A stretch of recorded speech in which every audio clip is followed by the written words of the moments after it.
Hey, yo, salute to the people. It's the social forecast. Today is Thursday, May 30th, and I hope you all do something today to further your goals and to help you realize your dreams. All right, let's get into it. Somebody sent me a message on Facebook, a Facebook message earlier today, and I've been waiting all morning and afternoon. I had to run some errands, but I've been waiting all morning and afternoon to actually be able to bring this story to y'all. Now, for a little bit of a backstory before I get into this topic, those of you who've been following my platform and even the people who run with me in my circles, y'all know that I am a very, very big proponent of equality for fathers. I've said it over and over again, both on this platform as well as on my podcast. I've had roundtable discussions where I've gone back and forth with people.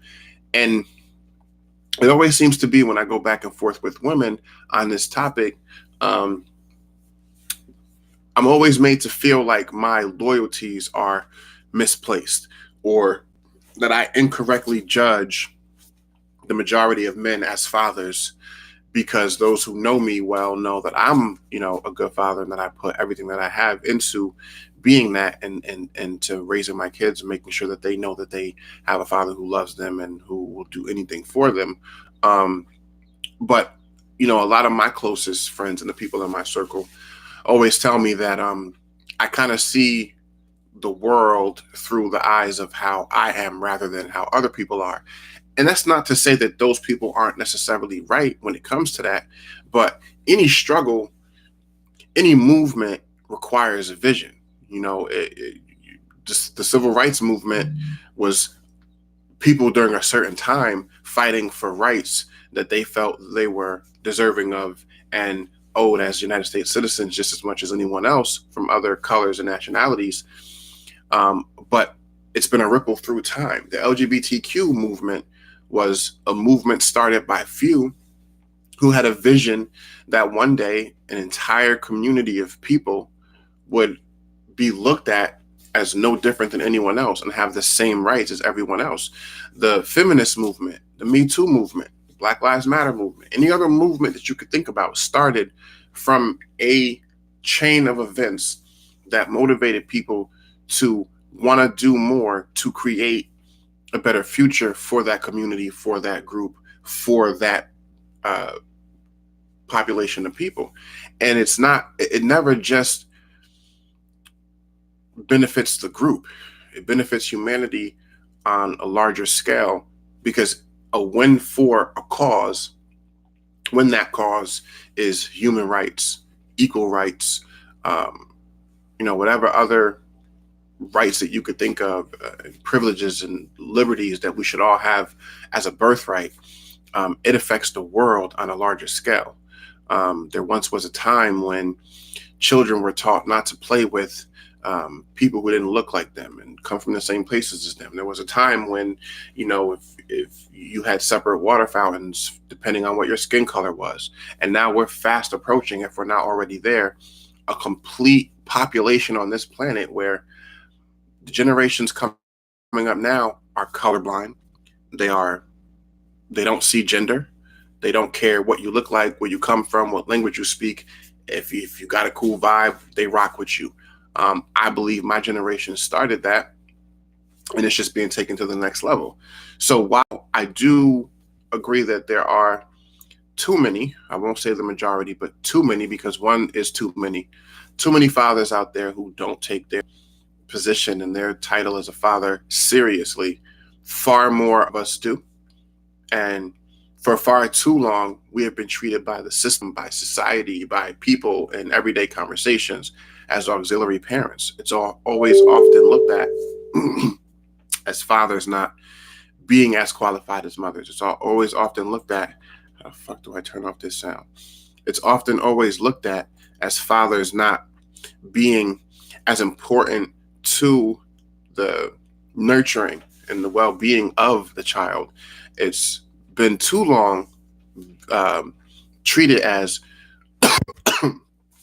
pardon me, it's been too long treated as fathers being looked at as being necessary to provide nothing more than monetary assistance and support to their children. It's how the child support system is set up. It's how family court system is set up for the most part. And even though on paper both parents have the same rights, and even though as a birthright both parents have the same rights to their child, the system very seldom actually allows for that. And it's kind of a catch-22. I'll get into that maybe a little bit later or on another version of this topic. But employers, the crux of what this topic is about, this point, this blog, employers have long since treated fathers as if, when it comes to them being parents, it's a moot point when it comes to work and leave when you have a new child and things of that nature. So this story, which leads me to this story that this person sent me on Facebook Messenger earlier today. I apologize. I'm still trying to figure out why I can't get this sound to mute like I wanted to. Maybe that, maybe not. I will say though, so I will say this. So I'm going to read a little bit of this story, and then I'm kind of going to go into how I feel about it and how I think it looks for fathers generally going forward, because I think it's a huge win. And I'm so glad that somebody was able to push the needle a little bit forward. So JP Morgan agrees to biggest ever settlement in anti-dad bias case. JP Morgan Chase & Company has agreed to pay $5 million to resolve a discrimination claim filed by a male employee who alleged the bank's parental leave policy was biased against dads. Been saying this for I don't know how long. It's not just these companies that we work for, it's everybody. Says the payout resolves a 2017 complaint brought by the American Civil Liberties Union alleging bias against Derek Rotundo, who had applied unsuccessfully for the 16-week parental leave benefit available to employees who are the primary caregiver of a new kid. JP Morgan doesn't admit liability in the settlement. It's the biggest recorded settlement in the U.S. parental leave discrimination case, according to Rotundo's attorneys, and the most high-profile warning to companies with policies that are gender neutral on paper, but not in practice. And I'm going to pause there for a second because it's largely true. A lot of companies, and we all know this, anybody who's ever been at an orientation, you sit down with this HR person and they tell you about all these equal rights and how there's no discrimination and it's not tolerated and blah, blah, blah. And it looks good on paper and it sounds good at orientation. But in reality, you know that there are certain things that will just never be equal. And there are certain things that once they happen in practice, you're going to be hard pressed. And it's going to be an uphill battle to actually see that situation play out the way that you feel is fair, not just in the eyes of the law, but, you know, for all parties involved, the employer, the employee, and the family of the employee as well. So they go on to say that parents need to be treated with equality, said Rotundo, who investigates financial crimes for the bank. There can't be an assumption that just because someone is a new mom, she's going to be doing all the work, and that dads just need to be quiet and get back in the office. I have been saying this shit for years, and I will say it one more time. Just because you are the mother of a child, just because you carried that child to term and gave birth to that child, does not automatically and unequivocally make you the most qualified person to care for that child. It does not mean that you have the best and closest bond with that child. I don't give a fuck about what science says. I don't give a fuck about what mothers think when it comes to this.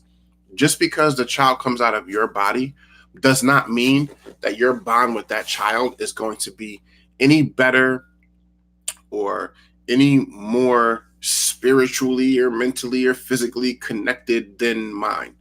A bond is something that you build over time. The biggest part of the reason why traditionally When moms give birth, like in hospitals, they usually will take the baby after that. If the baby's healthy and there's no need for them to rush the baby off for any medical issues. Um, they will wrap the baby and put the baby on the mom so that they can get that bonding. Um, but that comes with time. Like when you are able to actually be with your kids those first few hours, days, and weeks, and build that connection. Your children already know your voice, mother and father, from when they're born. Because I don't know if I touch base on this on a podcast or somewhere on this platform. I don't know how far back. I talked about how hearing is developed in the womb before eyesight. So at a very early age in gestation, a baby is able to discern the voices of their parents and the people around them. And you can talk to your child before they're born. You can talk to them when they're first born, and they know the tones of your voices. It's about time. The more time and connection you build with your children from that infancy until forever, basically, because your job as a parent is forever. Um, the stronger that bond is going to be. There may be somewhat of a advantage for the mom because there's sustaining life throughout that process. But once that child is born, it's you have to create your bond with your child as the mother. I have to create the bond with my child as the father. But the problem is that one of the biggest roadblocks to that has always been that fathers have not been looked at as being equally deserving and having the equal right to take the time to create that bond. So the story goes on to say, and I know it's probably going to be some people who are probably not going to agree. This blog is for the fathers out there, the good fathers, the bad ones, the ones who wish they could do better, the ones who are around to make the mistakes but try to get better, and the ones who have somewhat figured it out. I'm here for all of you. I continue to salute you. I don't care how many women who are bitter, who are upset about the ones who leave for whatever the reason. I will, always support anybody who takes their role and their job as a father seriously. And a win like this is a win for us all. So they go on to say, let's see, lost my place here. Okay, so in the complaint filed with the Equal Employment Opportunity Commission, Rotundo said the company told him it started from the presumption that the child's birth mother was the primary caregiver. And because his wife, a teacher, wasn't incapacitated and had the summer off, he couldn't qualify for the leave that he put in for. Rotundo claimed that the bank's policy relies on and enforces sexual-based stereotypes and violates the federal prohibition on workplace sex discrimination. In 2015, the EEOC distinguished between postpartum medical leave, which the agency said could be limited to women affected, and leave for bonding with and caring for a new child, which had to be provided equally to men and women. On paper, this has been the case. Good to see that it's finally going to be forced to be put into practice. JP Morgan said its policy was always intended to be gender neutral. Both sides said the settlement would be filed with the court on Thursday, which is today. The $5 million payment will be shared among other employee dads who also missed out on the longer leave available to primary caregivers. According to Rotundo's attorneys, JP Morgan has also agreed to training and monitoring to ensure it equally encourages male and female employees to take leave. Yeah, because y'all have no fucking choice now at this point. See, these are the things that we need in order to further the agenda of the people who speak out against absent fathers. I've always said this. I will continue to say this. If you're going to hold men who scorn from their responsibilities as a parent, then you have to offer them the same benefits, the same equality, the same rights as a parent.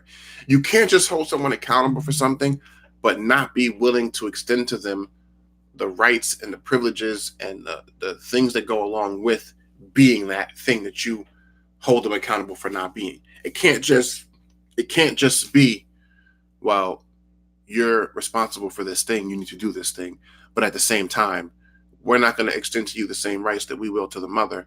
It's bullshit. It's always been. It has always been. And hopefully now with this major step forward, it won't continue to be. I think there are going to be some people who will. I can't see where anybody would disagree with this settlement and the precedent that it's clearly going to set on the surface. But I do think that there will be some pushback out there, as there is with everything. I mean, we've seen it with every major movement that has affected the way that business is done, the way that this country operates, the way that people see things. There's always been some pushback somewhere along the way. But I think this is the first step, right? Fathers have to have equal rights across the board.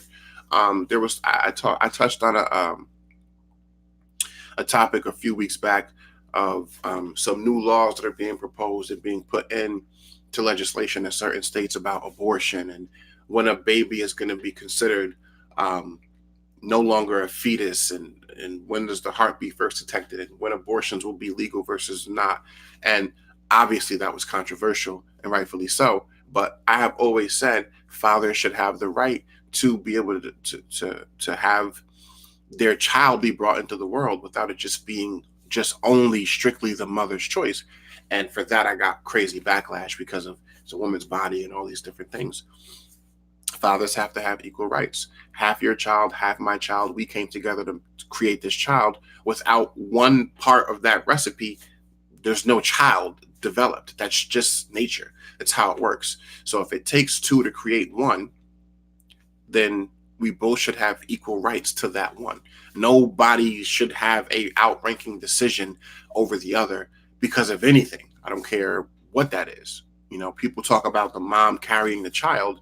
Fine, you're an incubator. That's how nature intended. Okay. But without that fertilization of that egg, I don't care what the incubator is, nothing's going to grow. And there are people who are going to disagree with that. And that's cool. We can agree to disagree. I have no problem with that. That's what this channel is here for. But this story right here, this JP Morgan settlement, anti-dad bias case, going to be huge. A lot of companies in the next coming weeks are going to be totally rewriting their policies on these things. They're going to be implementing probably new training courses for HR managers and for HR directors. They're going to be pushing out new company memos and agendas for how these things are going to be approached. I would imagine that the fall person for this is going to be whoever that HR office or manager or supervisor who denied that dad their leave. They're probably going to be disciplined in some way, shape, or form, because technically, on paper, they did violate the law by doing what they did. And if they didn't feel like they did, they wouldn't have settled. You settle because you feel like it's going to be less expensive to go to trial when you could possibly lose. And on paper, the law is that a father has as much right to maternity leave as a mom does. It sounds funny to people. It's been joked about by people, but it is what it is. And just because I'm the father and you think the mom is automatically the main caregiver, that's a big part of the reason why a lot of these children aren't being raised equally balanced as they should, because parents are being forced, well, fathers are being forced to immediately go back to work, like the day after their child is born.